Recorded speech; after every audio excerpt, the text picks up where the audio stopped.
Welcome, everyone. It's slightly warmer in here than last year. Those of you who weren't here last year may not believe it. I can promise you it's warmer than last year. My name is Steve Barnett. I've actually been a prof here at Westminster for more years than I care to remember. This is what happens when you've been here for too long. I'm also on the board of HACTOS since it started 11 years ago, and my job is simply to say a few thank yous and then hand over to a fellow board member who will kick off the proceedings properly. I'd first like to thank Daniel Scroggins. I don't know if Daniel is here. Daniel is the university's events coordinator, who I know has been instrumental in making sure that this event goes smoothly. In my long experience of public institutions and especially universities, those in charge of events tend to start with 5 very good reasons why the fabulous occasion that you've spent months preparing for can't actually happen the way you want it to. Daniel is the complete opposite. He not only makes things happen, but also makes sure that they go to plan. So a huge thank you to Daniel. Also to Nathan Sparks, who's on the panel, Chief Exec of HACTOF, and all the staff, to Sarah, Alice, Fran, and our intern Emma, who worked tirelessly for the campaign. Given its reach and its impact, most people are astonished that so few people are actually involved, and it's a real testament to the shifts that they put in every week, that events like this are sold out and the campaigning messages cut through, which we know they do. Thanks to Jackie Hames. Where's Jackie? She's around. Oh, there you are. Thanks, Jackie, who is she's a fellow long-suffering and long-serving board member for chairing today. Jackie has seen firsthand the damage that can be wrought by unethical and abusive press behaviour. And my final thanks is to our next speaker, another veteran board member who will say a few words and introduce our speaker. When the sheer scale of press abuse became apparent 11 years ago, there were a good number of high-profile figures who gave evidence and made claims against the newspapers. Some still are. But I have to say that only 2 have consistently since then been prepared to put their heads above the parapet and speak out publicly and frequently against press mistreatment of ordinary people. One is Steve Coogan, and the other is Hugh Grant. And however bad you think his films may be, and let's face it, there are some real turkeys in there, it takes real courage to speak out on this issue, knowing that every time you do, the newspapers will be gunning for you, and they are not enemies to be made lightly. Frankly, had he not committed himself to a life of campaigning and political activism, he might even have had a decent career as an actor. So with a big thank you, and to introduce tonight's event, please welcome Hugh Grant.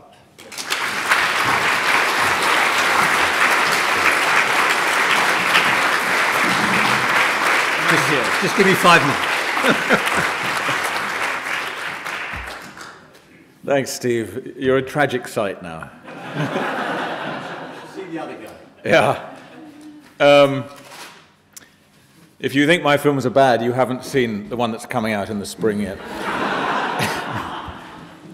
They probably won't. No, I don't think that. It's so not your cup of tea, actually. So I'm here to introduce our very kind and brilliant speaker, and I'm honoured to do that because I love him. I have admired him for ages. I almost fancy him. But before I do that, I just have been encouraged, in case you're not completely up to speed on where we are, to maybe say a very quick resume of where we are. So 10 years ago, almost to the night, Leveson made his recommendations for independent press regulation. And then there was this period of intense argy-bargy in Parliament, culminating in the whole of Parliament voting unanimously to implement the Leveson recommendations. Night of great celebration. Some of you were probably there. Since then, there's been bad news and good news. The bad news, of course, is that the government, David Cameron's government and then Theresa May's government, under pressure from the press barons, some would say owned by the press barons, obliged them by finding a tiny technical loophole in what had been voted for in Parliament, namely the commencement of Section 42 of the Crime and Courts Act, Bill, what was it, whatever it was at that point, and managed to wriggle the whole thing off the hook. So that was the bad news, because that was the great incentive. That part of the architecture of Leveson's recommendations was to incentivize the papers to create and then join a truly, for the first time, independent press regulator. So that was bad news, but the good news is that despite that not happening, an independent press regulator was formed, called Impress, and it's been an enormous success. In fact, has more members now than Ipso, which of course is the sad remake of the PCC. It's the PCC in sort of cheap lipo and fillers. And all the things that the mainstream press aimed at Leveson's recommendations have turned out not to be true when they said, well, an independently regulated press will have a chilling effect on journalism that's critical of the government, has turned out not to be true. When I look at the publications that are members of Impress, people like Left Foot Forward, it's hard to call them chilled about this government. And conversely, if you look at members of Ipso, like the Daily Mail, it's almost as though they're written by Nadine Norris. Mad Nad. Doris. The other thing that was levelled at independent regulation is that it would have it would sort of somehow destroy investigative journalism. But again, if you really look at the publications in Impress, again and again they've scooped the mainstream press. Marvellous publications like Bellingcat or what's the other one? I'm having a mental blank. Byline Investigates, all those people. There was an amazing moment in 2018 when Bellingcat was able to reveal the name of one of the suspects in the Salisbury poisoning. And on the same day, the Mail Online, their great piece of investigative journalism was that Meghan Markle now liked to shut the car door herself. And that's kind of the difference in cultures we have between the two regulators now. One of them, Impress, very under-resourced, permanently under attack from the government and the mainstream press. The other, Ipso, that has claimed from the beginning that it's going to be the toughest regulator in the world with ability to impose, you know, £1 million fines, which has actually never commenced a single investigation or imposed a single fine. So that's where we are. There is the good news, there's the not so good news. The not so good news is really because we've had the wrong government. Fingers crossed, that may change in the next couple of years, which brings me on very neatly to our speaker, who right from the beginning, way before any of us were involved, I think it was in 2003, was that, Chris, when you were chairman of the Select Committee on Standards and famously asked Rebecca Brooks, have you ever paid the police? And she fucked up and said, yes. And then poor Chris found later that year, lo and behold, his phone was being hacked. He was unbelievably brave then and began a judicial review of the Met saying, come on, you've got to tell us exactly who was hacked. He was brave then, he's been brave ever since, forever standing up in Parliament and talking on this point. So he's great. He's something of a hero to me. He's ballsy, he's eloquent, he's always got a natty waistcoat, and he is, ladies and gentlemen, Chris Bryant.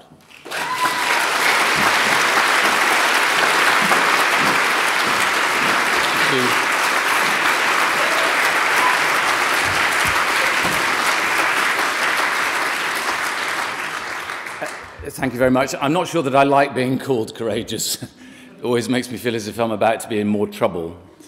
Normally with my husband, but anyway. that's another story. As Julie Andrews so memorably sang, let's start at the very beginning. It's a very good place to start. Truth matters. As humanity stumbles around in the dark, it needs to know that there are such things as hard, immutable, verifiable, evidential truths. Facts that you can bump up against, established, certain, reliable facts. Not alternative facts, facts. Now, I don't want to pretend that truth is easily determined, however. The four Gospels of Matthew, Mark, Luke, and John all claim to tell the truth, yet their stories differ in very significant ways. No doubt, just like in Love Actually, nativity plays up and down the land will this Christmas feature stables full of shepherds and kings bearing gifts for the Christ child lying in the manger. But the shepherds and kings are actually from completely different stories, respectively in the Gospels of Matthew and Luke. And even when Matthew, Mark, and Luke have identical passages, there are differences. In Matthew, for instance, Jesus delivers the Sermon on the Mount standing up. In Luke, he's seated on the plain. In Luke, Jesus says, "Blessed are you who are poor." In Matthew, it's far less revolutionary. "Blessed are the poor in spirit." And Mark doesn't even have a virgin birth or a resurrection, ending with an empty tomb, which you might think was a bit of a flaw in a gospel. My point is simple here. Even when eternity is at stake, accounts of the same events can vary, and that's fine. But before I get carried away with too much religion, on the 35th anniversary of my ordination as a priest, I want to make it clear that I'm not just talking about eternal verities this evening. Indeed, I think politics has tended too much in recent years towards a poetic or semi-religious understanding of what constitutes truth. I partly blame the poet Keats, who wrote in his poem Ode on a Grecian Urn, "Beauty is truth, truth beauty, that is all ye know on earth and all ye need to know." It's all very lovely, of course, but utterly misleading. In fact, Keats was a deliberate proponent of truth as a metaphysical or moral concept independent of factual veracity, and complained that Isaac Newton had destroyed the poetry of the rainbow by reducing it to a prism. When Mario Cuomo, the governor of New York, said that politicians campaign in poetry but govern in prose, he didn't mean that campaign speeches should be delivered in limericks or rhyming iambic pentameters. He wanted to suggest that different kinds of truth were appropriate during a campaign and once you were in office. Now, I have a real problem with this poetic, metaphysical, or semi-religious brand of truth, and it is exposed in most dictionary definitions of the word. According to the Cambridge Dictionary, truth is a fact or principle that is thought to be true by most people. Merriam-Webster puts it slightly differently. It is the body of real things, events and facts, or a judgment, proposition or idea that is true or accepted as true, or the property, as of a statement, of being in accord with fact or reality. Note that these things are not the same. One definition of truth requires that it is based in objective, verifiable fact, in reality. The other adds the rider, or is accepted as true. But what about a so-called truth that is accepted as true by liars, conspiracy theorists, idiots, sociopaths, psychopaths, the morally deficient, and those who simply don't care about honesty, accuracy, or veracity? In what sense is that truth true? It is depressing that we have to say this, frankly, but not everything that is accepted as true, even by large numbers of people, is actually true. The Holocaust did happen. Children were gunned down at Sandy Hook. Climate change has been caused by humans. Anthony Fauci and Bill Gates did not create COVID so as to enrich themselves. Joe Biden won. Trump lost. Brexit has harmed our economy. Broadcasters sometimes claim they need to present both sides of the argument, but it's dishonest and untruthful to give a platform to climate, democracy, or Holocaust deniers. And wouldn't it be nice if politicians didn't double down on lies, however inadvertently they made them? Of course, MPs get things wrong sometimes. I do. And occasionally the moment for issuing a correction has passed. But Benjamin Jowett was wrong when he said in the 19th century, never apologise, never explain, get it over with and let them howl. I should know. I'm endlessly apologising, and I try to do it properly when I can, when I have to, or when I can, rather than that apology which constitutes, I'm sorry that you are upset. Traditionally, journalism comes in at this point with its passion for truth when politicians falter. That is what gives journalism its legitimacy and persuades people to pay for it. Hence titles like Clarion, Herald, Guardian, and so on.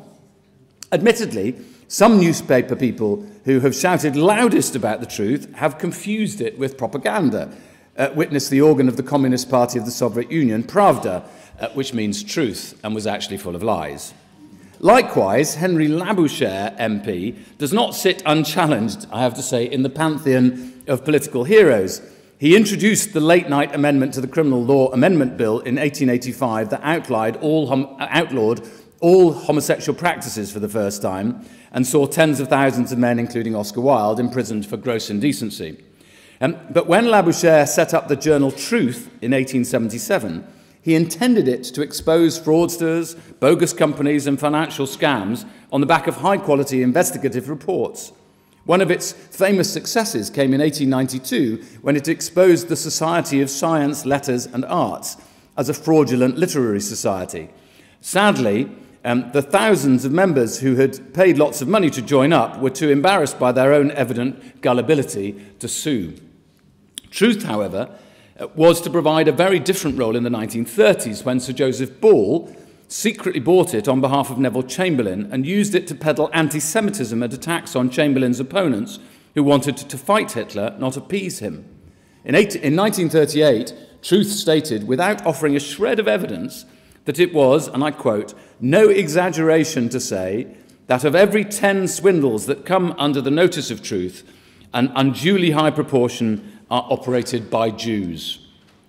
It later condemned the rest of the press who supported war with Germany as the Jew-controlled sink of Fleet Street, and that was done in the name of the British Prime Minister. It is also ironic that one of the three founders of the Financial Times was Horatio Bottomley, a jingoistic MP who was sentenced to 7 years in prison for financial fraud in 1922. And I find it disturbing that GB News now bills itself as a necessary corrective to the supposedly liberal mainstream media when it spends much of its time advertising, promoting and amplifying really dangerous hard-right conspiracy theories, including about COVID. That's why I have a sneaking respect for Stanley Baldwin, who complained that the major newspapers in 1931 were engines of propaganda for the constantly changing policies, desires, personal vices, personal likes and dislikes of their owners. Nothing has changed. He was right. Client or proprietorial journalism that pretends to be faithful to the truth is a pernicious mockery of the real thing, and we have it live and kicking today. What, after all, are we to make of the Daily Mail's front pages this summer, which celebrated Liz Truss with "Cometh the hour, cometh the woman," and Kwasi Kwarteng's budget, at last a true Tory budget? If backpedalling were an Olympic sport, the Mail would easily beat Chris Hoy to the podium. But the Daily Telegraph wasn't much better, as it claimed Liz Truss was the competent and proficient, it's difficult to say, was the competent and proficient candidate who was ready to assume the highest political office in the land. And then there's the Daily Express. No one at the top of her party has a better understanding of policy development. And while we're talking about client journalism, what about The Spectator? The prospect of Liz Truss becoming the UK's third female PM is antagonising all the right people, wrote Patrick O'Flynn.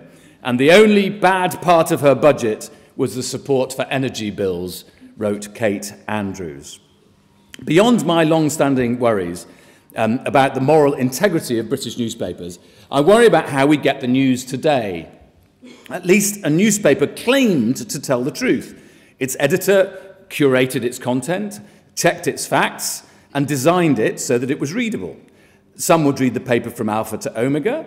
Others would focus on an article that particularly interested them and then stray to a subject they had never thought to explore. Serendipity, design, and good writing enabled us to be more rounded in what we all knew. Of course, newspapers were and are produced from a stable with their particular brand of opinion, but they still had to maintain at least a pretense of truthfulness. The same was true of a television or radio news bulletin.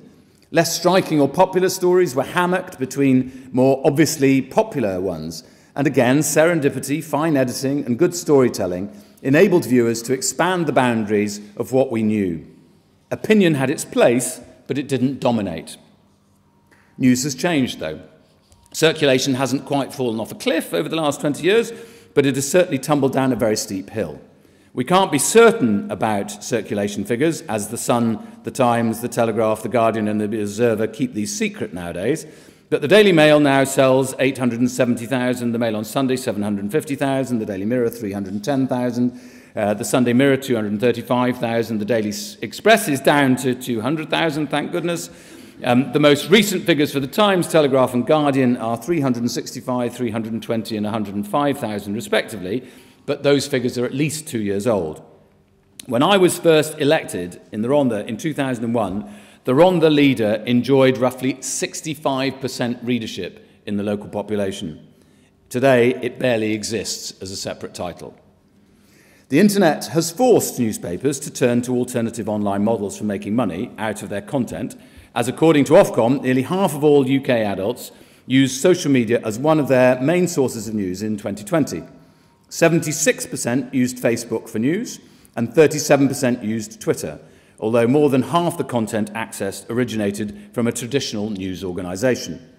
The problem is, this has drawn traditional journalism into the world of algorithms and artificial intelligence and placed it alongside content-hungry apps like Facebook, Twitter, WhatsApp and TikTok. And my argument is that this is a profoundly dangerous moment for British journalism. Let me be clear, Hamlet had a point when he said nothing is either good or bad, but thinking makes it so. Algorithms can be useful.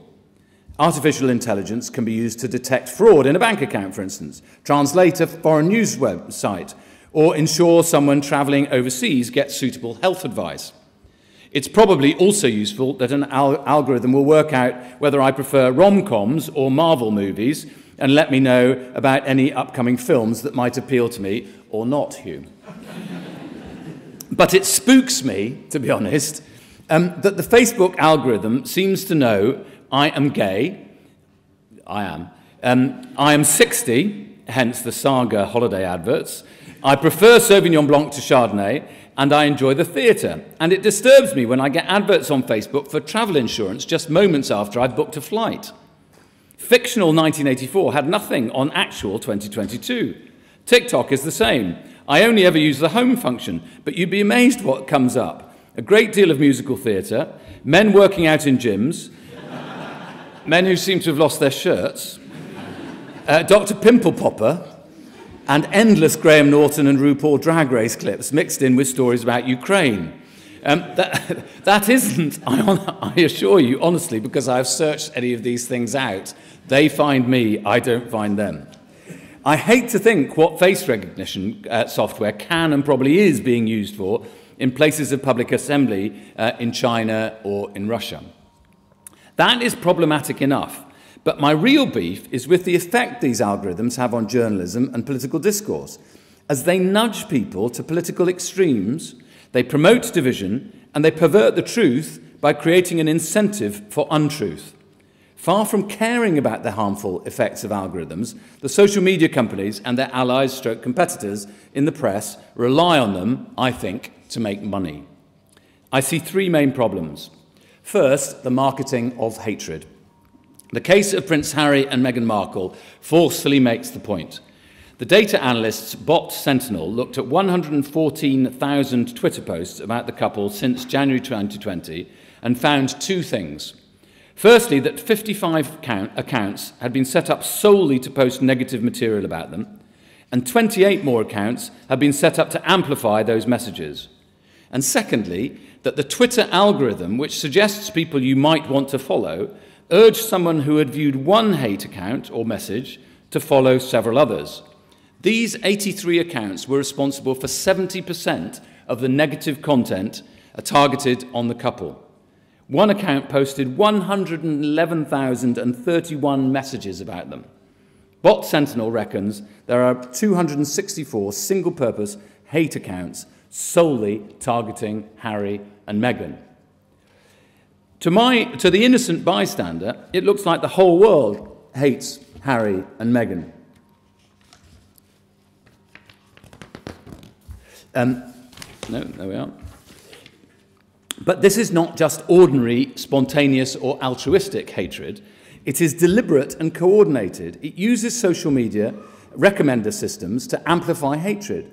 Like all clickbait, it uses hatred to entice people to follow a link to an article on another client webpage where money is to be made, which is how it knowingly monetizes hatred, as shown by the network of YouTube channels that notched up 497 million views and $3.48 million on the back of hateful and inaccurate material about Meghan alone.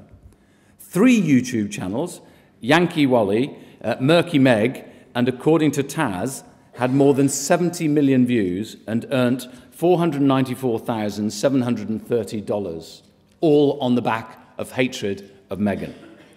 The same goes for UK newspapers that fill their online sites with hateful Meghan material.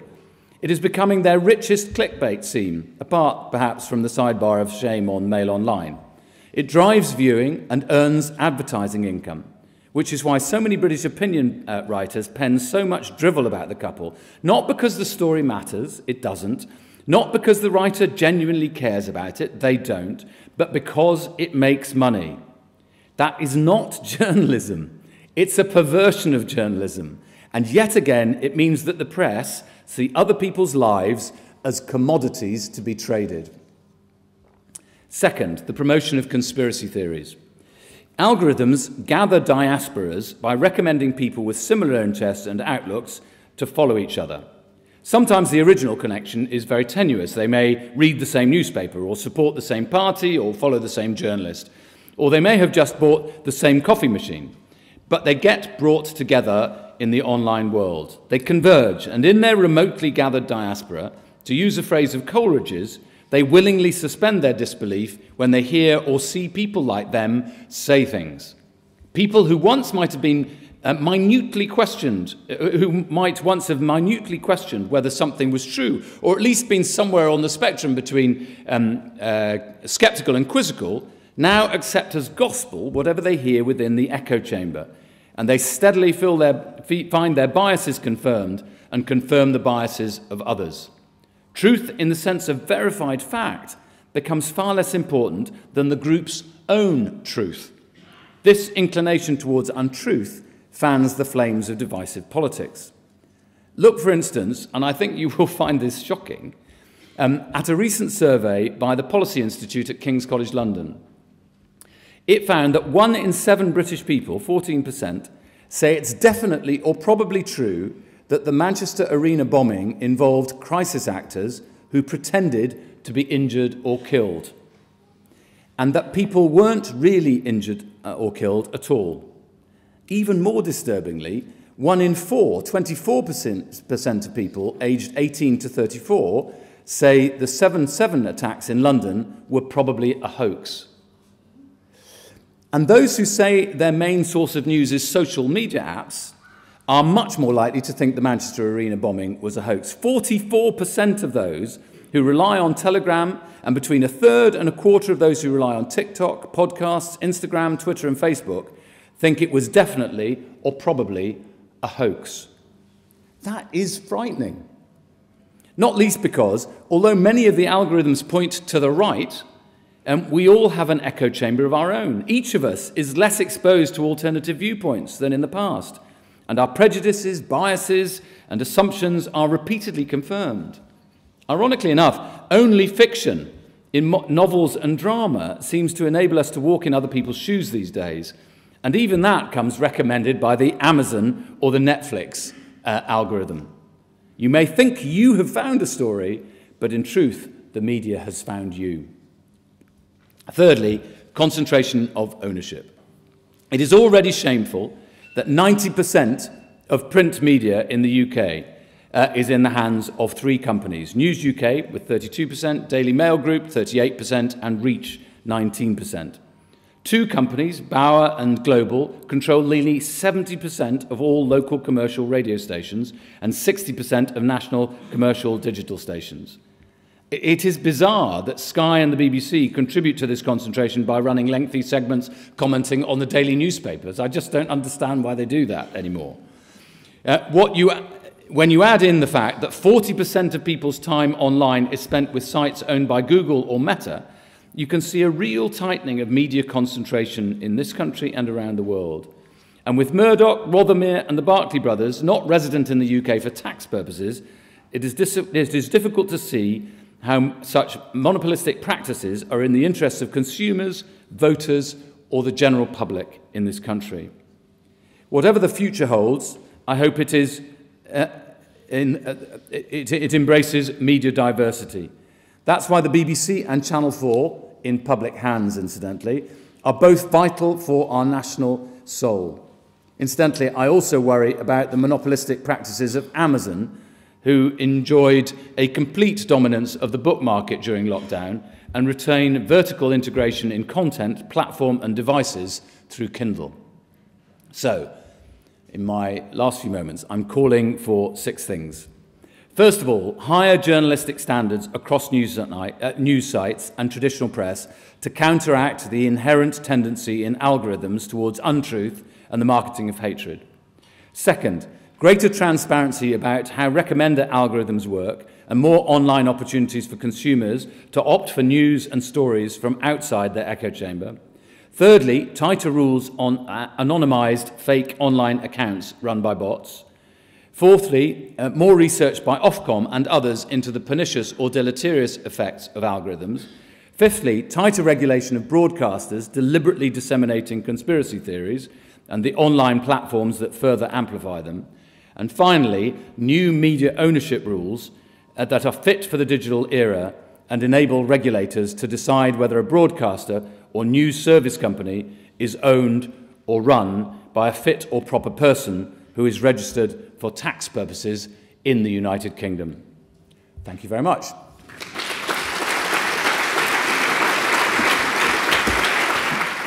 Good evening, ladies and gentlemen. As I was introduced very briefly earlier on, I'm Jackie Hames. I'm one of the directors of Hacked Off. Thank you so much, Chris. What a brilliant lecture.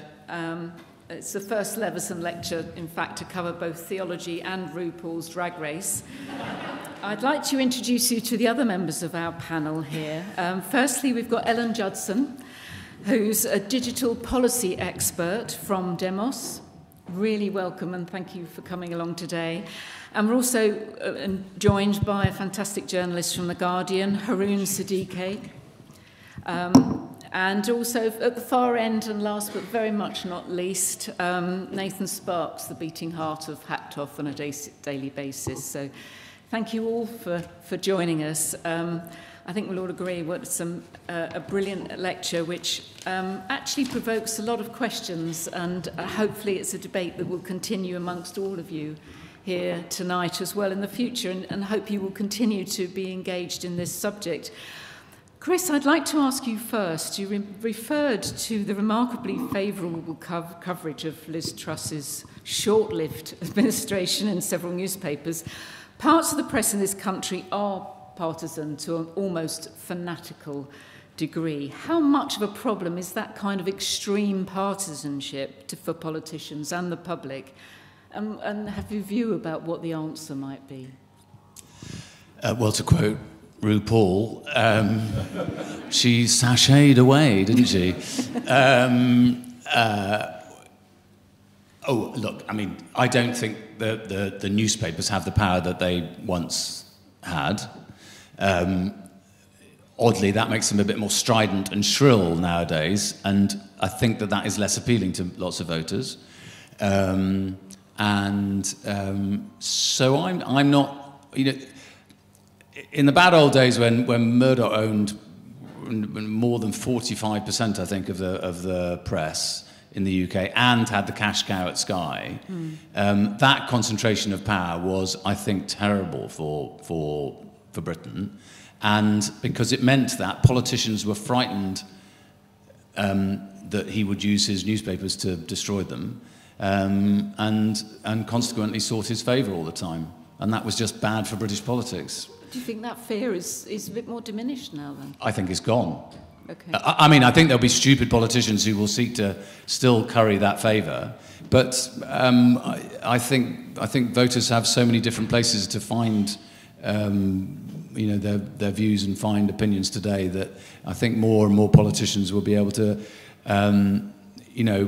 stand out courageously. I thought it was really good that there were quite a few. I think we call them the statutories, don't we? The Tory MPs who support statute to deal with press standards, and it was good to see them last week. And I think the Commons is a bit more robust than it was 15 years on all of this. Well, that feels quite optimistic. It's good to hear. You mentioned the pretense of truthfulness by newspapers, which clearly provides a veneer of credibility for many of them. Does that make disinformation in the newspapers more dangerous than by those that are more honest and open about the extreme nature of their views?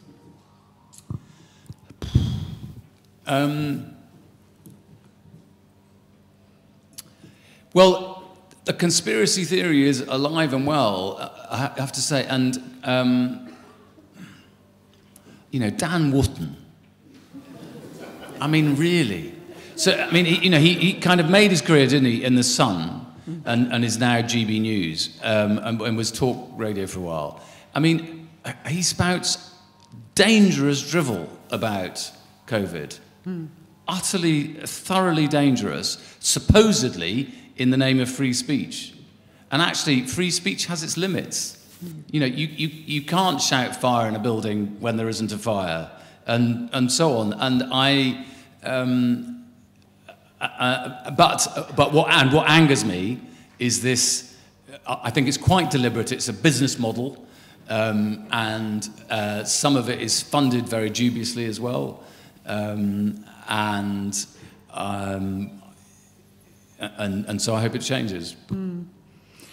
And finally, use the example of the Truth Journal that was set up in 1877 with a noble objective, but which later ended up peddling anti-Semitism and disinformation, like many online outlets today. It's almost as if there has been no progress in media standards over the last 100 years, and I suppose it's arguable that actually litigation has controlled press standards more than current regulation. Where do you see us in 50, 100 years? Well, dead, I guess. But you haven't aged in 20 years. I have aged yes, I have. I'm not as old as him, but I have definitely aged. So I think one of the difficulties you have in politics at the moment is that I think we've had a period when it was thought that having a Prime Minister who was entertaining was enough, and having politics as a subset of light entertainment. And I just hope that the British people have woken up to the fact that that doesn't work. And then we had this brief moment when, there was extraordinary experiment which led to, the quasi-quartang budget and all of that.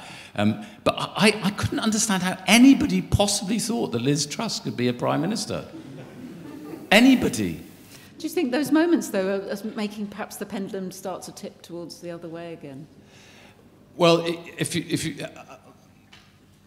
I've written a few books, and the one word I have never used is inevitably, because I think history is always to be written. It's not just to be. It's not a script that you get given and you just play the part. You have to write the part yourself. And lots of people, I've met loads of people who think, there was bound to be a Labour government in a couple of years' time. The Tories are bust, all that kind of stuff. I just don't buy it.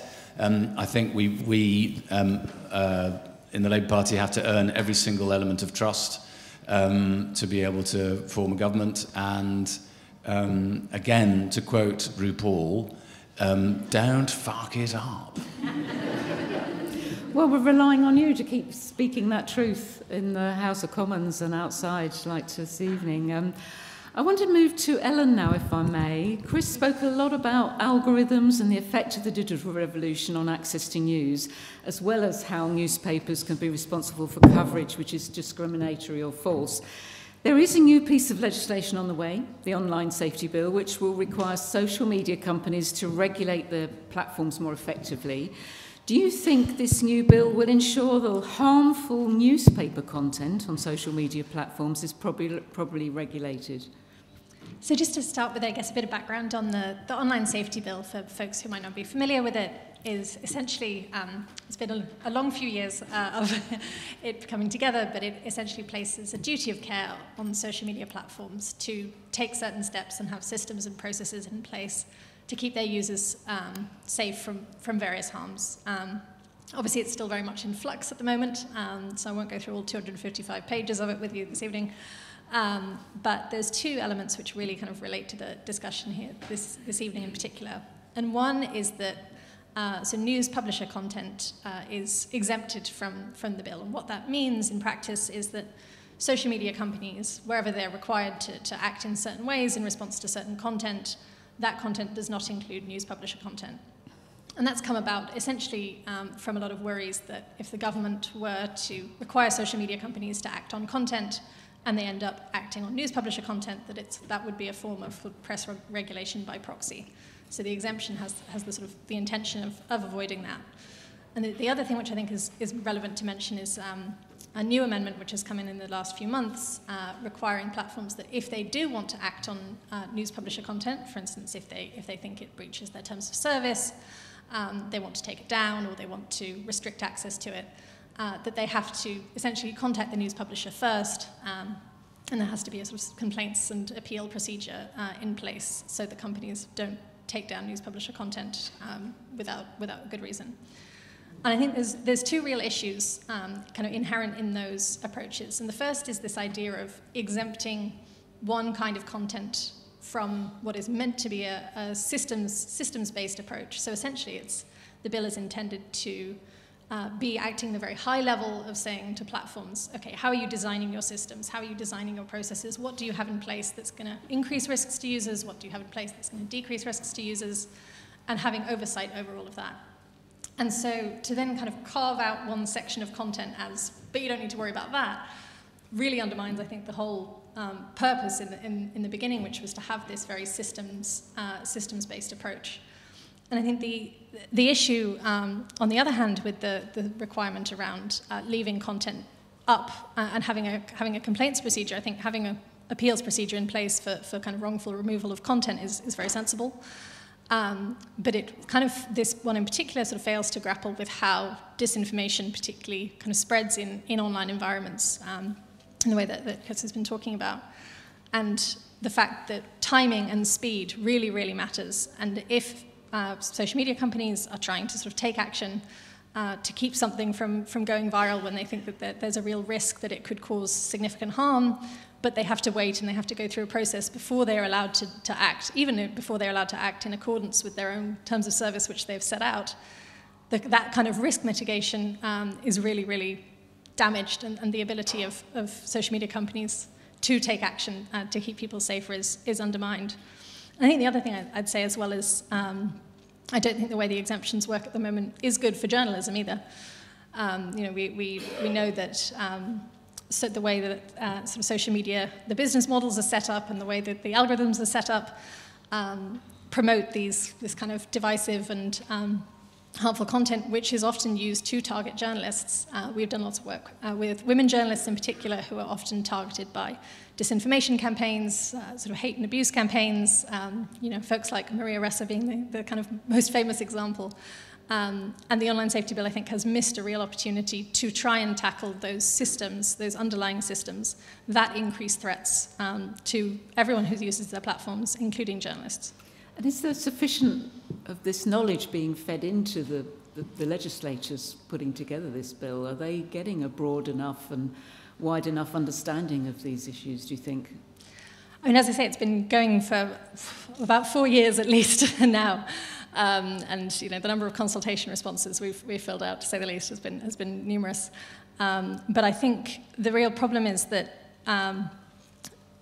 recently we've seen the kind of a lot of focus be on the content level, because that's the easy level to think about. That's the bit that makes sense. That's the bit that we see, we interact with.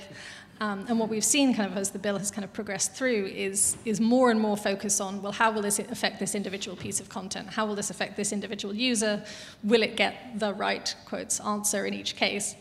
And it's really kind of moved away from that much more fundamental kind of structural element, I think, because it's more difficult. But it's the bit we need to be looking at if we really want to see meaningful change. Absolutely. I mean, obviously, we come from the perspective of newspaper journalism, as what Hacked Off is about. How dangerous, or what are the most dangerous consequences of the news publishers' exemptions in this bill? I think the way it's drafted at the moment, there's a real issue, and I know Hacked Off has done work on this, around how news publishers are defined. Because the definition, essentially, for your content to be qualified as exempt from these duties, there's a series of criteria that you have to meet to be counted as a news publisher, and they're not very difficult to meet. And I think it was a Hacked Off analysis last year that was showing that Russia Today, for instance, would be able to qualify under this exemption. And we actually saw an admission from the government earlier this year when this had been a kind of key tool of communication to say, look, this will allow kind of the kinds of disinformation that we see to just spread unchecked. And then they said, oh, well, maybe we need a carve-out that means actually, even though some people are exempt, Russia Today aren't exempt.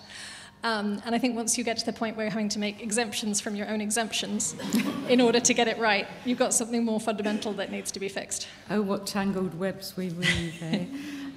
Thank you, Ellen. And I should add that all our panellists are remaining here, and at the end of this discussion, we'll be opening up for questions for any of our panellists. So if you have things popping up in your mind that you think you'd like to talk to any of our panellists about, they've agreed very kindly to stay and take those questions. But I'd like to come to Haroon now, if I may. Thank you, Ellen. Chris's lecture touched on the obsession parts of the press have with Meghan Markle as an example of marketing hateful material. And you were one of the co-organisers of a letter from Journalists of Colour which called out the Society of Editors' apparent claim that racism in the press was overstated or in fact didn't exist at all. Some of the signatories to that letter were quite junior, and the Society of Editors, let's face it, is a really powerful organisation in the industry. How difficult and challenging was it to stand up to them in that way? I mean, to be honest, for someone like me, it was easy because I worked for The Guardian and I never had any kind of qualms that there would be any blowback. And I think it's fair to say it's not just because I've been at The Guardian a long time, 15 years, but I think everyone at The Guardian felt the same way. But when you're looking at other organisations, I had people who, well, I know there were people who initially, even from the BBC, put their names on and were then told to take them off. And some of them tried to kind of ignore it, but then they were given ultimatums. And I think in the end, one BBC person kept their name on, but the others, understandably, took their names off. I know there were people at other papers who said, at The Independent, there was someone who said they didn't feel, and, that might surprise you because The Independent's kind of, liberal perspective. And then there were other people at papers like the Mail who contacted me and said, please keep me updated, but didn't sign themselves. And I'm sure there are people who didn't agree with what we were saying and journalists of colour who didn't agree with what we were saying. But I think it's obvious that there were people at other publications who would have liked to sign, but either were self-censoring or they were, being censored. As I say, I know at the BBC they were censored. So I think it took real courage.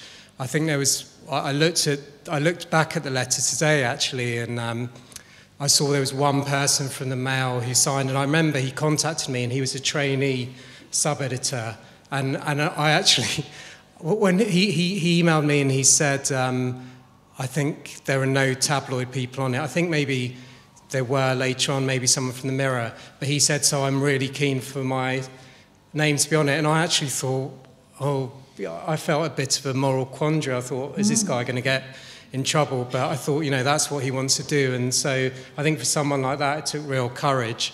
I looked him up today, and he's not at the Mail, but hopefully the two things aren't connected, and he just moved on to where he wanted to be.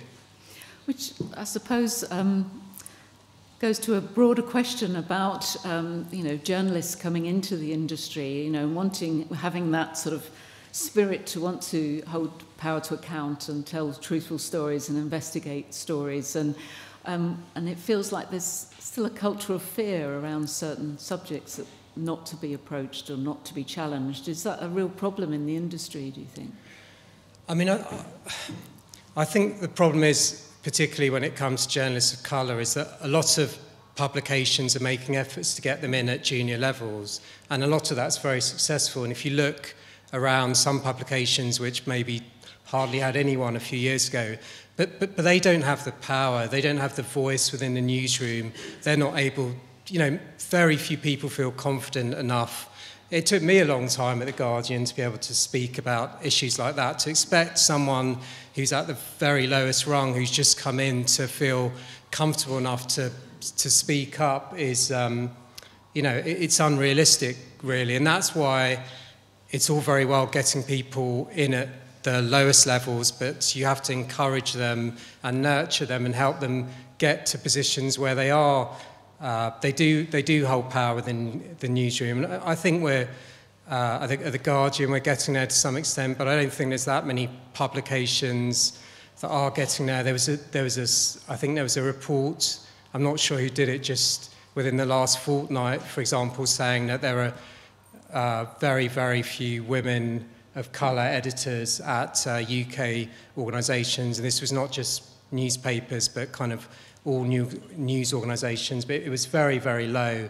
And it's things like that we have to change if we want to kind of change how newspapers and other news organisations do respond on race, whether it's Meghan Markle, Black Lives Matter, or other issues. What are the barriers to change then, do you think? What's holding up? Because in other areas, people of colour are providing there are role models now, and it feels like there is significant change in some areas, but it feels like journalism is still sort of stuck in the past. I mean, the positive, to put a sort of more positive spin on it, what I am seeing is, I would say, is young people of colour coming in because they want to make a change. And I mean, it's not positive in the sense that in many cases, they're angry about the way issues affecting them are kind of represented in the press. So that's a negative, but it's a positive that they are coming in and they're saying, I want to do journalism because I want to change the narrative, and I want to share my experiences, and I want to report stuff that doesn't get reported because of the lack of diversity currently. I mean, I think, as I just said, I think that the real issue is lack of people at senior levels, people of colour, but also allies as well. I mean, when the Society of Editors thing happened, there were very good allies. There was Eleanor Mills, who used to work at the Sunday Times. When I say allies, I mean people who aren't people of colour themselves. I think, is it Jess Brammer who's now at the BBC, spoke out. So I think we do need more people of colour in senior positions, and they'll make the difference. But also we need, people, white people who hold senior positions, to think about the impact their stories are having on people of colour, and pay attention to that. And I'm very interested in your view, because of the fascinating side of the statistics that Chris went into regarding the coverage of Meghan Markle. I mean, people within the industry must be quite shocked by things like that. Do you notice any change in the way that her profile is being covered? I think there's probably a one-word answer to that, which is no, I'm afraid not. I mean, my experience, you know, I know plenty of people at other newspapers, and whenever they speak about whether it's Meghan Markle or Raheem Sterling, I find it quite depressing, because they tend to, whether they believe it or not, they tend to justify it by saying it's not because he's black, it's not because, you know, she's mixed race. They say, oh, you know, it's because Raheem Sterling was greedy when he left Liverpool for Manchester City, was it? Yeah.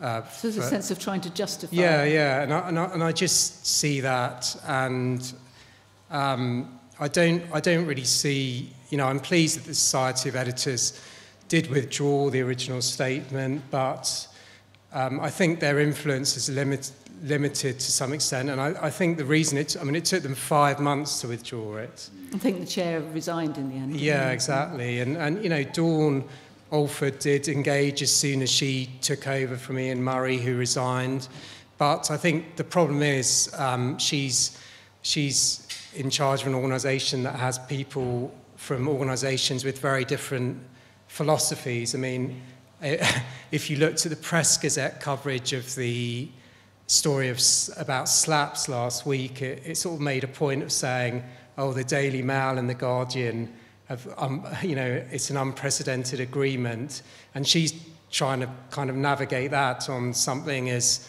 kind of sensitive as race. So it's very difficult for her to do that. Thank you. I'm just going to my last question is going to go to Nathan, but say please, anybody listening, please come up with your own questions. I'm sure you have much more searching ones than me. But Nathan, Chris spoke about social media and the harmful outlets which exist across the web. We know this Leveson system works for newspapers, but is it applicable to other kinds of titles like blogs and other sites peddling disinformation or social media across the web? So the answer to that is yes, absolutely. And in fact, a lot of Impress members at the moment are blogs or hyperlocal outlets, online only. The system is completely neutral as to whether it's a print or online or how big or how small it is. And that's one of the virtues of the system, is that it complements other systems of regulation very well. So Ellen was talking earlier about the online safety bill.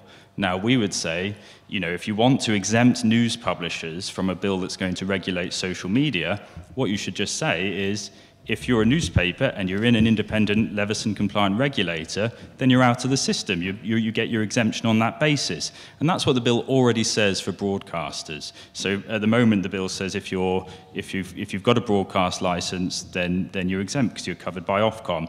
What it says for newspapers, as Ellen explained earlier, says you don't have to be regulated at all. You've got to have some staff, you've got to have an office, you've got to have a complaints process and a standards code. That code could say this newspaper is inaccurate all the time. The complaints process could say write down your complaint on a letter and post it to Lapland. All of that qualifies. So what the government is essentially saying is that any organisation, and there are some very dangerous publishers out there, Ellen mentioned Russia Today, there are openly fascist blogs and other outlets on the internet, Holocaust in our websites, Chris mentioned that issue earlier, all kinds of really unpleasant and horrific stuff that is all going to be able to access this exemption in the way the government has drafted it. And why has the government drafted it that way? They've done it just because national newspapers don't want to be independently regulated. Because a competent and uncorrupt government would say, if you want the exemption, you have to be regulated. But because the press have said, no, we won't be regulated, the government has said, okay, we'll just create this massive loophole for you that all kinds of other nasty publishers will get through. And they've put the interests of the public, and even we're talking even about kind of issues that are touching on national security, when we're talking about hostile state-sponsored disinformation, Russia Today, and there's lots of other examples as well. The government has said all of those issues don't matter because national newspapers don't want to be regulated. And that's our priority, to protect their interests. And you asked Ellen earlier, are legislators aware of this? Well, Ellen's told them in a public bill committee that this is a problem. We've submitted evidence time and again. They have received a legal opinion about this issue, and still they have done nothing, except, as Ellen said, made this kind of half-hearted, well, we'll try and find a way to take Russia Today out a few months ago. And by the way, they've not actually acted on that yet either. So we're really concerned about that. Thank you, Nathan. Well, I'm going to open it up to everybody in here now. If you've got any questions for Chris, Ellen, Haroon, or Nathan, please raise your hand. We have a glamorous assistant, young Sammy, who's going to come round with a microphone, and I'll take 2 or 3 questions and then open them up to the panel. So the gentleman there on the left with his arm up there. Yes, thank you very much indeed. The Mail, Sun and Telegraph still mislead the public gravely in connection with climate change. They no longer have, or rarely have, an outright climate change denier in their paper, in one of their papers, but they regularly mislead their readers about the gravity of the threat, the number of people being killed, the dangers in the future. Given that this is a life and death issue and it could kill millions and millions of people, what is the panel's view on restricting opinions, on climate change denialism, and secondly, the propensity of those 3 papers to suppress the most frightening and alarming news? Okay, thank you. You want to take? Nathan's volunteered to take that one, so I'll go first, but if anyone else wants to come in. But yes, that's a really significant problem, particularly at the Telegraph newspaper that you mentioned. On the issue of opinions, I mean, it's not... I'm not overly concerned about the thing that happens where all the climate scientists say one thing, but one unqualified Telegraph columnist has had a reckon and thinks differently. But if they're going to publish that piece as an opinion, then they have to be very clear that any factual claims in that have to be accurate. So it's one thing for them to say, I don't know, to argue sea levels are rising, lots of people are going to lose their livelihoods, and I don't care, right? It's quite another to say sea levels aren't rising when they are. So that's the issue, and it's, although that sounds complicated, in most cases I think it's actually quite straightforward to differentiate, even in an opinion piece, what the specific, and isolate those factual claims and separate them from things that are opinions. It's something that effectively happens in the courts already in certain libel cases, and it's also something that that we would have an independent regulator to do, to go through and do that job of saying, actually, is this being presented as an opinion, or is it, a bonkers opinion, but based on a misleading or an inaccurate fact? Thank you. Does anybody else wants to... Haroon, do you want to have a comment? And Chris, did you want to say anything afterwards? I mean, I was just going to say quickly, I 100% agree. The only other thing I'd add is that, you know, when it's someone who has a vested interest, that should be declared, because we see a lot of opinion pieces written by people who have vested interests in issues, whether it's about politics and they've been the best man at you know, Rishi Sunak's wedding, or whether it's about climate change and it's someone who works for a think tank that's funded by oil companies or similar. So that was all I wanted to add on that, really. Chris, did you want to add something? Only that I remember fairly early on when I was elected, one of the big rows in British politics was about, I think it was the MMR vaccine and whether it had caused autism. And the Daily Mail in particular, because it wanted to have a go at Tony Blair, ran a long, sustained campaign basically undermining the MMR vaccine on the basis of one person, one supposed scientist, who it turned out had a financial interest in coming to the set of conclusions that he had, all of which turned out to be completely and utterly wrong. I think it is incumbent upon all newspapers to take science seriously. And that does mean holding things up to genuine scrutiny before they publish them. On climate change, what's really irritated me, as I tried to suggest earlier, is that quite often broadcasters have felt that there are two sides to the argument, when there isn't. There's 99 to 1. And that has really irritated me. And also, I think sometimes it's better when people's, and I'd like to know where the Institute of Economic Affairs gets its money from, because I think that is materially affects the views that it espouses, and lots of newspapers don't do that. Likewise, I remember Charles Moore twice, I think, in a week, penning articles for the Telegraph defending Owen Paterson. And forgetting to mention quite how close they were as friends.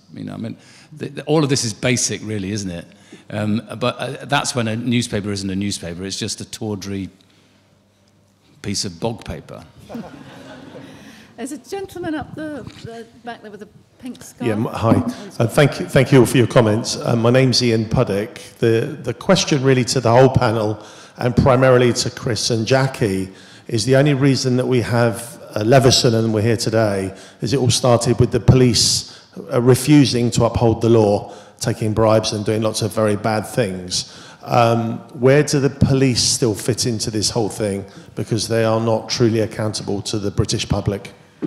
It's an interesting question, and thank you for raising it. Certainly, there are laws in place which the police should be investigating and without fear or favour equally. And the separation of powers is absolutely crucial to a democracy. And unfortunately, Leveson, in part 2 of the inquiry, was going to actually look in much more depth about that, because the fact that the relationship between the senior police officers and some of the newspaper owners and editors got too close. There were some politicians that were too close to newspaper editors, and in fact some newspaper editors were holding politicians to ransom and not account.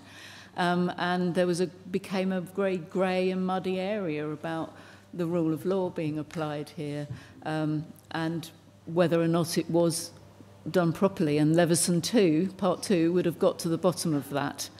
But it absolutely epitomises, doesn't it, on how desperately we need that separation of powers to make sure that democracy is upheld and people are held to account who hold powerful positions. Anybody else want to comment? Well, funnily enough, one of the things that led to some of this being able to be opened up and exposed was no-win, no-fee arrangements. And they were made much more difficult by the Cameron government, because they changed the law on how much the win fee could be for lawyers who did that. But I wouldn't have been able to sue Murdoch without a no-win, no-fee arrangement, or for that matter, which was prior to that was even more important, was suing the Metropolitan Police, as was referred to, because that's what got all the material out of the plastic bags that had been sitting in the police basement. So there's that bit. Mike, Jackie's absolutely right. We should still be having Leveson 2, because we don't really know yet what actually happened at the News of the World. And that was part of what was going to happen once the police investigation had been finished. Of course, I mean, the court cases still aren't finished either. And it looks as if, you might be shocked to hear this, but it looks as if Piers Morgan might not have told the whole truth to Lord Leveson. Or for that matter, Dacre. I was going to call him Lord Dacre, but I hope that's never going to happen. Freudian slip. And incidentally, just one thing sometimes it's very easy to get very negative about journalism, but actually, I think some of the journalism we've seen in Ukraine, for instance, this year, has been quite outstanding, absolutely phenomenal. And we should never lose sight of the fact that there are just some absolutely amazing journalists who put themselves on the line. And I love Full Fact, who are sort of tracking down when a politician tells a fib or gets something wrong. Unfortunately, they've had to do it twice to me. But apparently I've been really nice about it when they've got in touch, whereas everybody else starts ranting and raving at them. So, there. Did you want to add anything? No? Thank you. Thanks. Yeah, I mean, exactly as Jackie and Chris has said, you know, we're waiting on Leveson Part 2 now to get to the bottom of this, and I can see there's other people here tonight who are more expert than I am on police and press corruption, and it is absolutely critical we get to the bottom of it. It's fundamentally, Leveson Part 2 is fundamentally about finding who was responsible for the hacking scandal, the data theft scandal in the noughties, the cover-up. It's about upholding the rule of law, apart from anything else. And I think it's extraordinary that it's a Conservative party, which makes a big play about how it's the party of law and order, which has actually said, do you know what? Police corruption, criminality, it's okay if it happens between them and the press. Because that's essentially what they did when they decided to cancel the second pass of the Leveson inquiry, against the wishes of many of their own party members and MPs as well. So we're very hopeful that a future government of whatever stripe will be willing to reopen that. Thank you. So we've got some more questions. I think there was a gentleman down here, and then we've got a gentleman there and a couple in the middle. So if you want to come down. Thanks, Sammy. There's a gentleman here with the glasses. Does that work? Okay. Yes, I just wanted to briefly say that on the way here I passed the BBC and there was a sign inscribed in a wall which said that liberty is when people can be told what they don't want to hear. So I'm so angry about RT being cut off, because I've watched it for 10 years, enjoyed 6 of the programmes, loved it, and now I can't have a television since March of this year because I've had to switch it off and lose it. So you want to talk about against RT, but I loved it. And I like hearing another point of view. Thank you. Any other questions? I think there was a gentleman in the middle and lady in green at the back there. Nice to have a lady asking a question. Thank you for that brilliant speech, Chris. And to your 6 points at the end, the practical points that you'd like to see happen, I would like to know what the panel think that an ordinary member of the public like myself, apart from obviously supporting Hacked Off and only reading The Guardian, can actually practically do to help bring those 6 action points into effect. Anyone want to take that?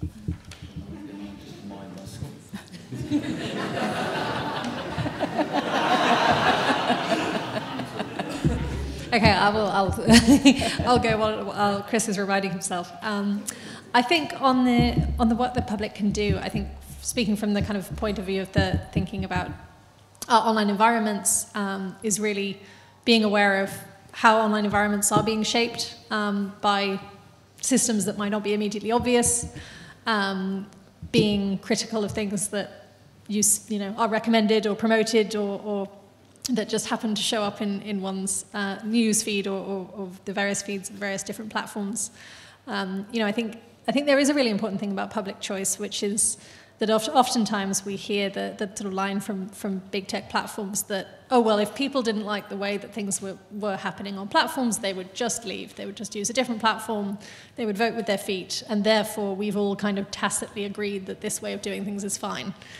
I don't agree with that, and I think that's sort of shows the monopoly that the big tech platforms have over our various forms of communication and our various forms of interaction and sites of public discourse, essentially, that there aren't really that many alternatives. We've seen a little bit of a shift after the Twitter takeover.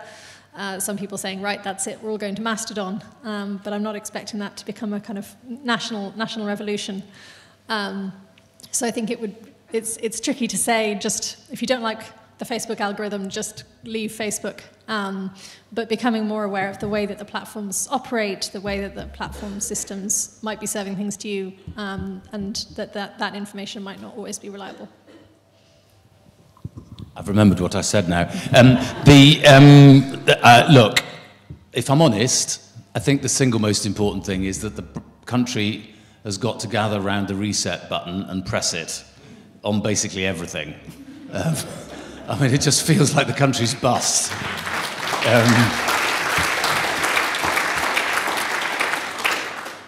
But it's worth bearing in mind that there's quite a chunk of MPs in the House at the moment who don't know any of this story at all, because they weren't around when it all happened. You know, and they've been, some of them hardly know each other because of during COVID and all the rest of it. And so if you have one of those MPs who doesn't know this story, you need to go and explain the story to them. I think that's a really important thing that we need to do. And when it comes to the next election, I mean, obviously I think part of pressing the reset button happens at a general election, but you need to make sure that the Labour Party also knows this story. And there's lots of us who will make sure that it does, and I'm really proud that the Labour Party is led by somebody who was closely involved in the prosecutions. And I hope that we will go in the right direction, but we need to make sure that, you know, there's a body of opinion supporting that in the Labour Party. Is that right, Nathan? Yeah, Thank you. Right. So get to know your MPs, and please go and see them. Sammy, there's a lady at the blonde hair at the back there who's had her hand up for some time. And then we've got this gentleman here and down here. Thanks. Yeah, my name's Catherine Brown, and I'm a long-standing supporter of Hacked Off, and I agree with many of the sentiments that have been expressed tonight. But I'm also aware that one of the things that has limited Hacked Off's appeal has been concerns around freedom of speech. Now, as far as Leveson is concerned, I think those concerns are unwarranted, though it can sometimes be difficult to explain that to people. But nonetheless, a few of the opinions expressed tonight have concerned me precisely from the freedom of speech point of view. And to follow up on what the previous commentators comment, I think the censorship of Russia today is nothing less than dystopian. During the Cold War, Pravda and other Soviet propaganda organs were not in any way censored in this country. As far as I'm aware, during the Second World War, there was no attempt made to jam German radio signals because no threat was perceived from those organs, from those outlets. And I have great concern about Hacked Off, which I support so strongly, being folded into what is, in effect, a kind of state censorship. Chris mentioned conspiracy theories. Russiagate was a conspiracy theory. It was a theory that concerned a conspiracy between Trump and Russia. It was, properly speaking, a conspiracy theory. Therefore, I don't think the term should ever be used as a blanket term of condemnation. There are well-founded conspiracy theories. There are ill-founded conspiracy theories. As it happens, it looks like Russiagate was more in the latter category. But in any case, conspiracies exist. If conspiracy did not exist, then conspiracy would not be a concept in the law.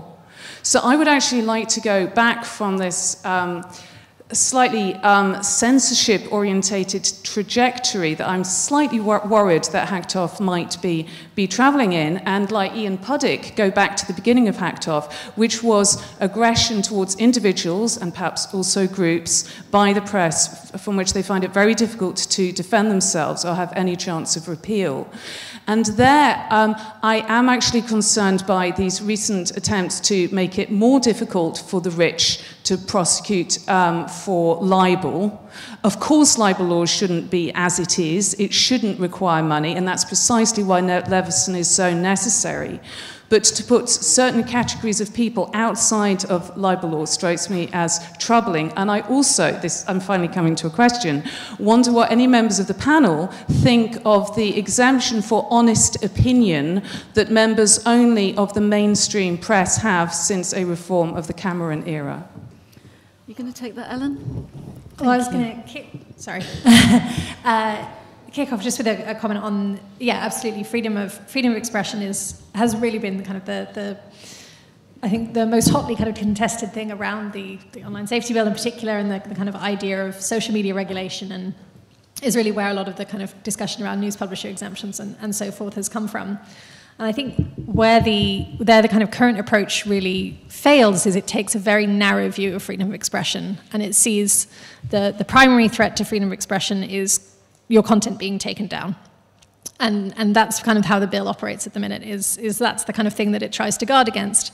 And then it sort of thinks its freedom of expression duties are done. And we have a lot of concerns, partly that obviously the bill is coming within a wider political context in which human rights more widely are under attack, including freedom of expression.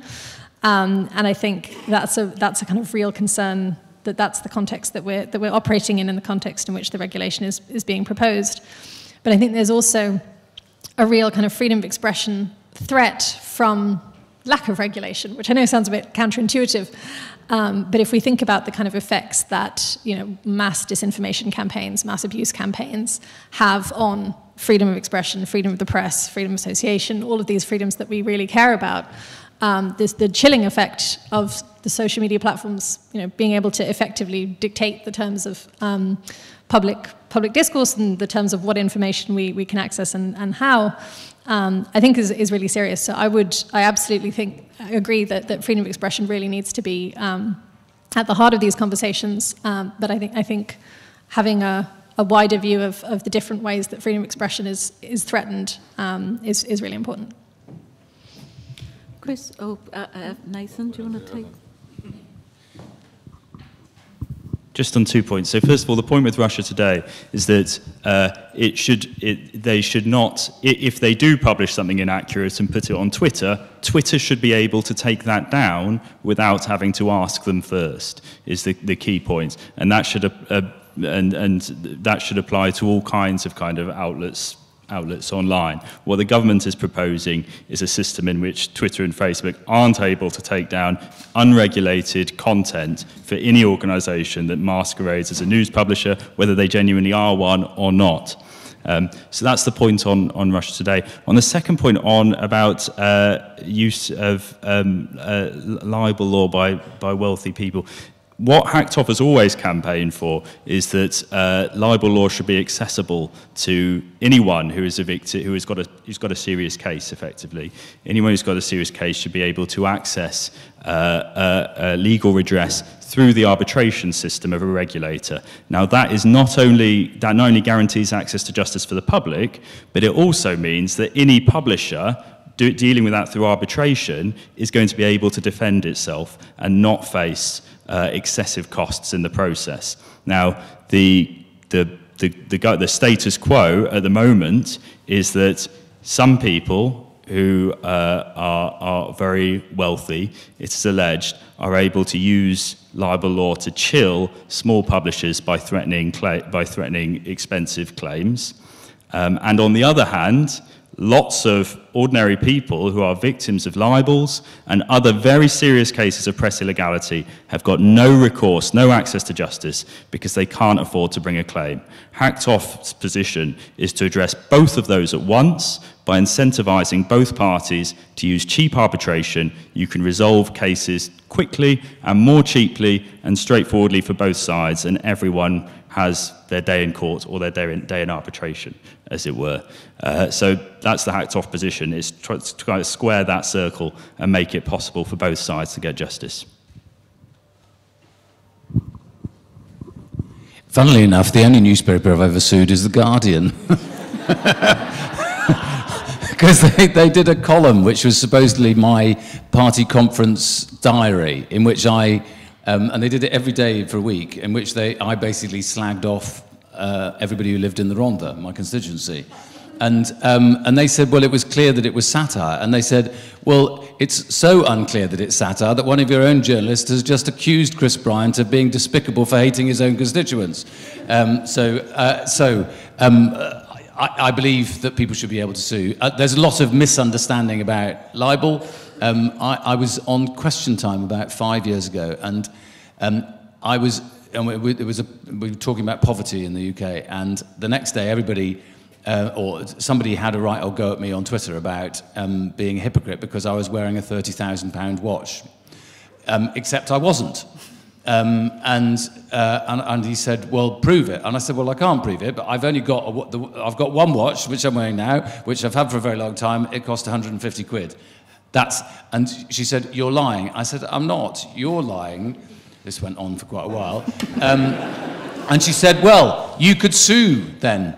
And I said, no, you can't, because it's not defamatory to say that somebody owns a £30,000 watch. You don't understand defamation. Anyway, or the difference. Anyway, just on Russia. No, so what I really want is a free press, a genuinely free press, not a client press or a proprietorial press or a press that is, feels that its own version of the truth is the version that gets its political party into power. I want a genuine free press with journalists able to roam without fear or favour and be able to write the truth. That's what I want.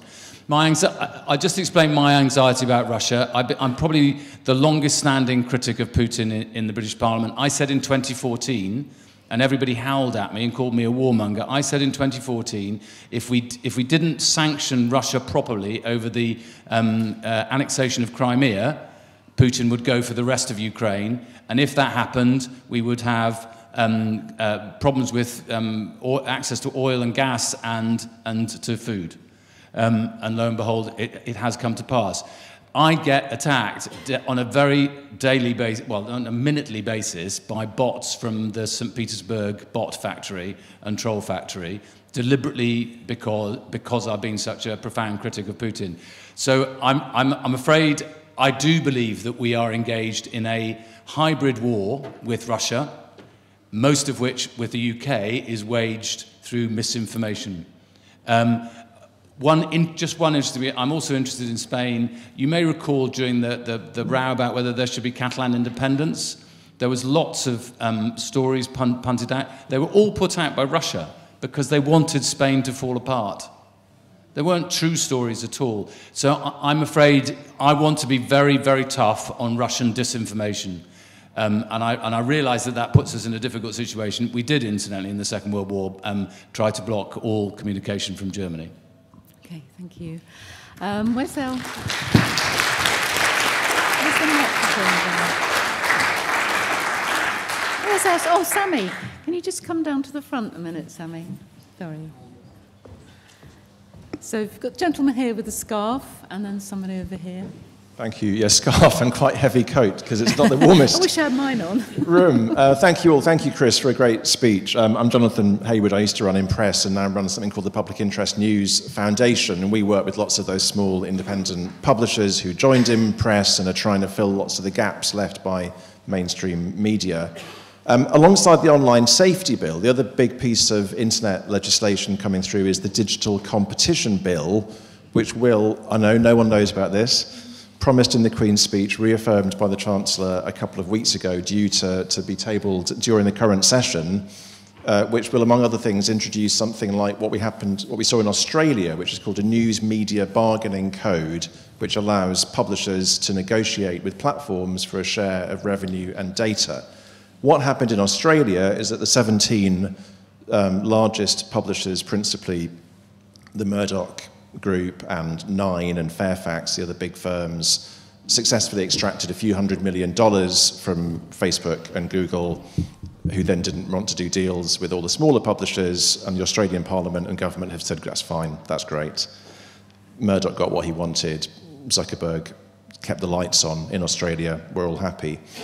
We've got to avoid that happening in the UK, so we're obviously trying to make sure that legislators are aware of this and that smaller publishers are able to benefit. If there's to be a transfer of wealth from platforms to publishers, it has got to benefit smaller and more diverse publishers. So I just hope that that you and other legislators are aware of this, and if not, we can come and talk to you about it and hopefully get your support, because otherwise we're not going to have independent media in places like Rwanda in future. You'll have noticed from my face that I have no idea about that at all, so you'll have to come and see me. Sorry, that sounded like summoning you to my office. Incidentally, I'd also be careful about Amazon. I'm intrinsically, I think the road to socialism lies through antitrust legislation quite often. You need to break up monopolies. Just as they were all immoral in the 16th, 17th and 18th century. We need to keep on breaking them up today. And especially because lots of them are now hidden. Oh, that was a round of applause. I just think they're terribly, terribly dangerous. And broadcasting, incidentally, is always tends towards monopoly because it's very expensive to make it for one person, but then relatively cheap to show it to lots of other people. So I think we need to be very careful. But Amazon, I was really struck by this. 82% of people in the 82% of homes in the United States of America have an Amazon Prime account and only buy online from Amazon. That is dangerous. Nobody can tell me otherwise. Yeah, on the DMU, I totally agree that it's an overlooked bit of legislation which is going to be coming our way, and I think certainly we see that the press at the minute is kind of subject in a way to what the social media platforms are deciding is going to generate revenue and what's not, and that has a lot of the kind of negative incentives that we've talked about. I think the thing I would be kind of watching out for in that conversation is around what does this mean for the business models of the platforms. Because obviously long ago, 4 years ago in the online safety bill land, there was all this talk about how regulation was going to change the business models of the platforms. We were going to tackle surveillance capitalism and we were going to tackle data-driven revenue and all of this stuff that platforms do, which so greatly affects our information access and our data rights and all the rest of it. It seems unlikely that's going to come to pass, and I think there's a question around if we're asking platforms or requiring platforms to share the wealth and share the revenue, there may be very good reasons to do that. But what we also really need to be doing is looking at the underlying business model that's generating that wealth and revenue in the first place, and see if that's really the best way for it to be operating. Haroon, did you want to add anything, or you don't have to? I'm pleased Chris said he didn't know anything about it, because I don't either. So I haven't got anything Nathan, to add, I'm afraid. Did you want to add anything just before we finish? Yeah, of course, that's really important. I say that not just on behalf of HACTOF, but also on the Independent Media Association, which, as you know, Jonathan, we at HACTOF are members of, representing over 50 independent publishers, and it's critical for those publishers that they're able to have a seat at the table for those negotiations. Thank you. And so that's it. Unfortunately, we have run out of time. Thank you so much to Chris in particular for his entertaining and brilliant speech, as we knew he would deliver for us. And to our wonderful panel, Ellen, Haroon and Nathan, for coming along today and answering questions. And to our audience here for their interest and those brilliant questions. Thank you for that. And can I just say one other thing? Please Sorry do. to be a pain, yeah. But I think HACTOF is amazing. Oh, thank you. And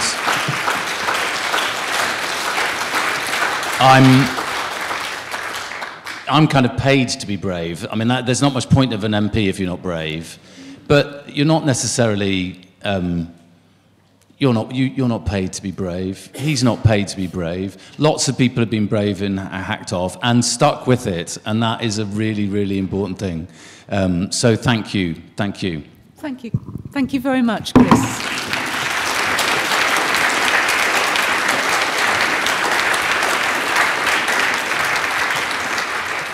Thank you very much for that. And also, I'd like to thank the people watching online at home. Your support and the people in here is what keeps us going and gives us that courage to keep going and to try and push this issue, which is so important, and to keep it going until we do have appropriate regulation in this country and have a truly free press.